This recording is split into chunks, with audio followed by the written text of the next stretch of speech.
काफी जान, एक तो पहले ये बताएं कि कल सीएम अफरीदी साहब जो हैं वो कराची जा रहे हैं, क्या प्रोग्राम है, किस वक्त जा रहे हैं, बाय रोड जा रहे हैं, जहाज से जाएंगे, किस तरह जाएंगे? देखिए, कल सीएम खैबर पख्तूनख्वा सुबह बाय एयर जाएंगे कराची में पहले दिन हमारे वहाँ पे पॉलिटिकल एंगेजमेंट्स हैं। हमने बार से कल मिलना है, जर्नलिस्ट से मुलाकातें कर दी है, फिर इंसाफ हाउस में हमने अहदेदारों से मिलने हैं, तंजीम से मुलाकातें करनी है, उसके साथ साथ ISF और यूथ विंग के कन्वेंशन से हमने खिताब करना है, और उसके बाद रात को हमने स्ट्रीट मूवमेंट को लीड करना है, और फिर हमने अगले दिन हैदराबाद जाना है, वहाँ भी सेम एक्टिविटीज़ है, बार से खिताब है, जर्नलिस्ट से मुलाकातें हैं, प्रेस क्लब जाना है हमने, उसके साथ साथ पार्टी के अहदेदारों से मिलना है और हैदराबाद में स्ट्रीट मूवमेंट को लीड करना है।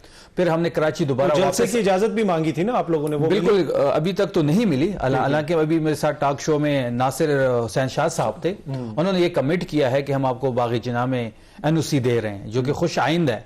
पंजाब हुकूमत के बरक्स वो बिहेव कर रही है, बड़े ओपन हार्टेडली उन्होंने हमें वेलकम किया है। CM सिंध से हमारी मुलाकात है मंडे को, तो ये बहुत बड़ी डेवलपमेंट्स है जो कि इंशाल्लाह CM सोहेल अफरीदी साहब इसको लीड करेंगे। और जहां तक देखिए, ये जो दहशतगर्दी वाला मामला है, ये बड़ा एक संगीन मामला है, इसके ऊपर काफी ज्यादा तनकीद हो रही, बल्कि आपका जो अपना मौकिफ था उस पर बड़ी तनकीद हुई कि आपने खुल के तनकीद नहीं की। तो क्या आपका मौकिफ जो सूबे की दीगर जमातें हैं उनसे मुख्तलिफ, और दहशतगर्दी के मामले पर तो क्लियर होना चाहिए सब कुछ? किसी दहशतगर्द के लिए और दहशतगर्दी की कोई नरम गोशा नहीं है खैबर पख्तूनख्वा की हुकूमत में, ना मेरे दिल में, ना CM सोहेल अफरीदी के दिल में। हम ये चाहते हैं कि 20 साल से आप मिलिट्री ऑपरेशन कर रहे हैं, उस 20 साल में दहशतगर्दी क्यों खत्म नहीं हुई, क्यों दहशतगर्द बढ़ रहे हैं? बारहा जब आपकी पॉलिसी नाकाम हो रही है, 20 साल से आप एक प्रैक्टिस कर रहे हैं, उसकी सूदमंद रिजल्ट नहीं निकल रहे, तो क्या पॉलिसी शिफ्ट नहीं होनी चाहिए? क्या मिलिट्री ऑपरेशन को सूबाई हुकूमत पे इम्पोज करना बहुत जरूरी है? क्या कोई भी एक सियासी जमात, अफनान साहब यहां बैठे हैं, इनके अपोजिशन लीडर हमारे हाउस में, इनकी जमात क्या है? क्या अफनान साहब, क्या कोई भी पॉलिटिकल पार्टी कह सकती है खैबर पख्तूनख्वा में कि हम मिलिट्री ऑपरेशन के साथ खड़े हैं? हमने जिरगा किया, जिरगे में चीज डिसाइड हुई, तमाम सूबा एक तरफ खड़ा है कि कोई मिलिट्री ऑप्शन किसी चीज का हल नहीं है, लेकिन उसके बावजूद जो DG ISPR साहब की प्रेस कॉन्फ्रेंस थी, बहुत अफसोस हमें हुआ। हम ये समझ रहे थे कि वहां पे मुल्की सलामती की बात होगी, वहां पे दहशतगर्दी से कैसे छुटकारा हासिल किया जाएगा उस पर बात होगी। बात तो उधर से शुरू हुई, लेकिन खत्म तहरीक इंसाफ, सोहेल अफरीदी और इमरान खान पे हुई।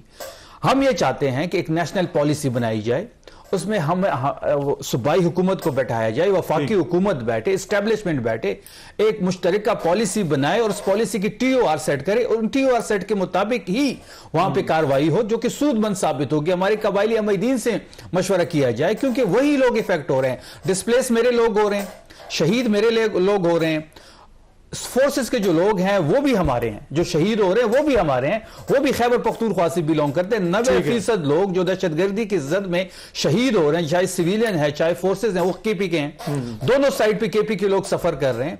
हमारी हुकूमत है, हमारा मैंडेट है, हमें लोगों ने वोट दिया हुआ है, वहां पे एक हुकूमत है, उससे मशवरे किए बगैर आप कैसे एक मिलिट्री ऑपरेशन उन इलाकों पे इंपोज करने जा रहे हैं, सिर्फ और सिर्फ तहरीक इंसाफ को निशाना बनाने के लिए? हम ये चाहते हैं कि मिल के बैठ के एक नेशनल पॉलिसी बनाए, और उस पॉलिसी में जो भी आप मिलकर जरूर बैठे, लेकिन ये तो क्लैरिटी होनी चाहिए ना, जो लोग हमले कर रहे हैं वो दहशतगर्द है। बिल्कुल दहशतगर्द है, इसमें तो कोई दूसरी राय नहीं है। जो पाकिस्तानी रियासत के खिलाफ पाकिस्तानी सरजमीन पर सिविलियन को शहीद करते हैं, फोर्सेस को शहीद करते हैं, हमारी सरजमीन दहशतगर्दी के लिए इस्तेमाल करते हैं, उससे बड़ा दहशतगर्द कोई नहीं है। अच्छा शफी साहब, आप इन पे बहुत सारी तनकीद कर सकते हैं, लेकिन ये बात तो है कि जो इनकी दिफाई पॉलिसी थी उसमें हमने भारत को शिकस्त दी, उसमें चाइनीज असला इस्तेमाल हुआ, JF-17 इस्तेमाल हुआ, तो इस हद तक तो आप इनको क्रेडिट दें ना कि इन्होंने कुछ चीजें तो हमारा असला था उसमें मई में हमने तारीखी फतह हासिल की, हमारे फोर्सेस ने तारीखी फतह हासिल की, इंडिया को धूल चटाई, एक इंटरनेशनल इमेज हमारा बेहतर था, उस इमेज को भी ये कैश नहीं कर पाए, उस इमेज का भी सत्यानाश हो गया है। अभी आज एक न्यूज आ रही थी कि किसी कर्जे में किसी को तैयारा दे रहे हैं, पैसों के बद में किसी को तैयारा दे रहे हैं, वो जो ट्रिप वो है जो JF-17 रोल ओवर जो ये इनके हाल $4 बिलियन। देखिए, बात बड़ी सिंपल है, ये कहते हैं कि जी ये हमें खत्म करें। भाई, आपकी नाजायज हुकूमत है, उसको तो हम खत्म करेंगे, हम आपको नहीं खत्म करेंगे, आपकी नाजायज हुकूमत को खत्म करेंगे। आपने मैंडेट पे डाका डाला, दिन दहाड़े एक बंदे को पाकिस्तानी अवाम ने वोट के जरिए वजीर आजम मुंतखब कर लिया, इमरान खान साहब को 8 फरवरी को। आपने प्राइम मिनिस्टर हाउस लाने की बजाय अडियाला में बंद कर दिया। पाकिस्तान तहरीक इंसाफ की पॉलिटिकल स्पेस खत्म हो गई है। पंजाब में हम मूव करते हैं तो कर्फ्यू लग जाता है, हम पंजाब में तहरीक इंसाफ का झंडा नहीं निकाल सकते, पोस्टर नहीं लगा सकते। इलेक्शन मटीरियल हमने 129 जब इलेक्शन था हल्का 129 मियां अजहर साहब का, वहां पे हमारा जो इलेक्शन मटीरियल था वो नहीं छोड़ा गया। इनकी तो ये रिवायात आ चुकी है कि इनकी जो ज़िमनी इलेक्शन की बारहा मिसालें दे रहे हैं, वहां पे मुस्लिम लीग नून का मुकाबला मुस्लिम लीग नून के साथ था। नहीं, आपको खैबर पख्तूनख्वा में हमने इनको लेवल प्लेइंग फील्ड दी। कैप्टन सफदर पहले दिन से मौजूद था, इनकी लीडरशिप जलसे कर रहे थे, इनका मटेरियल था। आरओ का इलेक्शन एक दफा फिर रात को वही 47 फॉर्म वाला किस्सा हो गया कि आरओ इलेक्शन कमीशन ने लगाए थे, फॉर्म 47 जारी कर दिया। आज भी फॉर्म 45 पे हम 63,000 से जीते हुए हैं। इलेक्शन ट्रिब्यूनल में केस है। शफी जान साहब, आपकी अपनी इंतजामिया उधर कैसे हो? आरओ किसने लगाया? प्रिजाइडिंग ऑफिसर किसके थे? मैं बात हूं, आरओ किसने लगाया? इलेक्शन कमीशन ने लगाया। प्रिजाइडिंग ऑफिसर के जो फॉर्म 45 है जो हमारे पास है, जो हमारी सूबे एडमिनिस्ट्रेशन के अंडर आते हैं, उस पर तो हम 63,000 से जीत गए हैं। वही फॉर्म 45 जब हम ले जाते थे, वहां से कोई और फॉर्म आता था और उस पर वो पंच होके इनके वोट बढ़ाए जा रहे थे।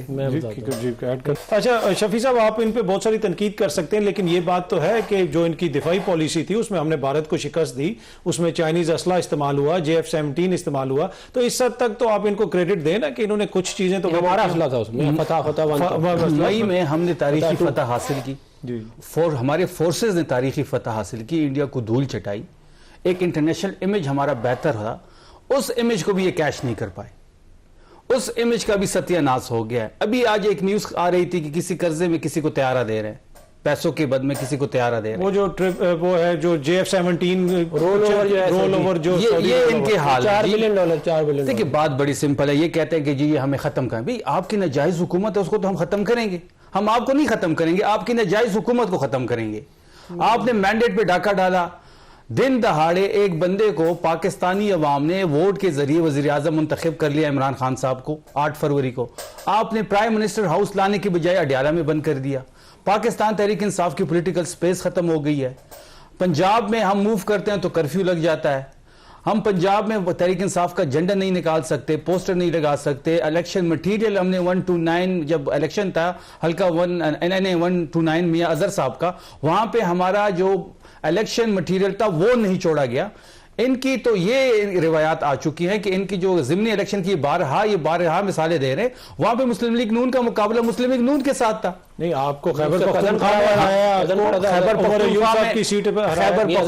में हमने इनको लेवल प्लेइंग फील्ड दी। कैप्टन सफदर पहले दिन से मौजूद था, इनकी लीडरशिप जलसे कर रहे थे, इनका मटेरियल था। आरओ का इलेक्शन एक दफा फिर रात को वही 47 फॉर्म वाला किस्सा हो गया कि आरओ इलेक्शन कमीशन ने लगाए थे, फॉर्म 47 जारी कर दिया। आज भी फॉर्म 45 पे हम 63,000 से जीते हुए हैं। इलेक्शन ट्रिब्यूनल में केस है। शफी जान साहब, आपकी अपनी इंतजामिया उधर कैसे हो? आरओ किसने लगाया? प्रिजाइडिंग ऑफिसर किसके थे? मैं बात हूं, आरओ किसने लगाया? इलेक्शन कमीशन ने लगाया। प्रिजाइडिंग ऑफिसर के जो फॉर्म 45 है जो हमारे पास है, जो हमारी सूबे एडमिनिस्ट्रेशन के अंडर आते हैं, उस पर तो हम 63,000 से जीत गए हैं। वही फॉर्म 45 जब हम ले जाते थे, वहां से कोई और फॉर्म आता था और उस पर वो पंच होके इनके वोट बढ़ाए जा रहे थे। शफी जान साहब, ये देखें ना, अब आप यहाँ पे तो अपोजिशन में वफाक में, लेकिन उधर आपकी हुकूमत है 13 साल से, तो ये तनकीद बार बार होती है कि आप लोगों ने वहां पे डिलीवर नहीं किया, आपकी गवर्नेंस ठीक नहीं है। काज़मी साहब, अगर हम डिलीवर ना करते तो हम तीसरी बार हुकूमत में ना होते। खैबर पख्तूनख्वा की तारीख आप उठा लें, वहां पे कोई जुमात दूसरी दफा हुकूमत में नहीं आई, हम कंसेक्टिवली तीसरी बार आ रहे हैं। हमने कुछ डिलीवर किया है तो हम हुकूमत में हैं।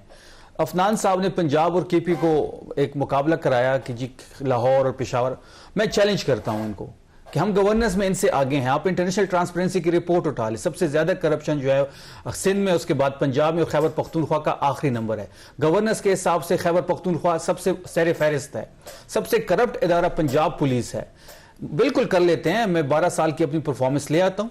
हमने कितने नए हॉस्पिटल्स बनाए हैं? हमारे यहाँ 34 यूनिवर्सिटियां हैं। 20 यूनिवर्सिटियां खैबर पख्तूनख्वा में हमारी हुकूमत से पहले बनी थी, 14 यूनिवर्सिटी हमने बनाई है, 34 पंजाब में नहीं है। इनकी आबादी हमसे 3 गुना ज्यादा है। देखिए, हम इनसे हर चीज में आगे हैं। हाँ, हमारा नैरेटिव यह है कि ह्यूमन डेवलपमेंट पे काम करना चाहिए। सड़कें पुल बनते रहते हैं, हमने सड़कें बनाई भी। मैं सरगोदा गया हूं पिछले दिनों, जब लाहौर से वापस आ रहा था, वहां की एक रोड सही सलामत नहीं थी।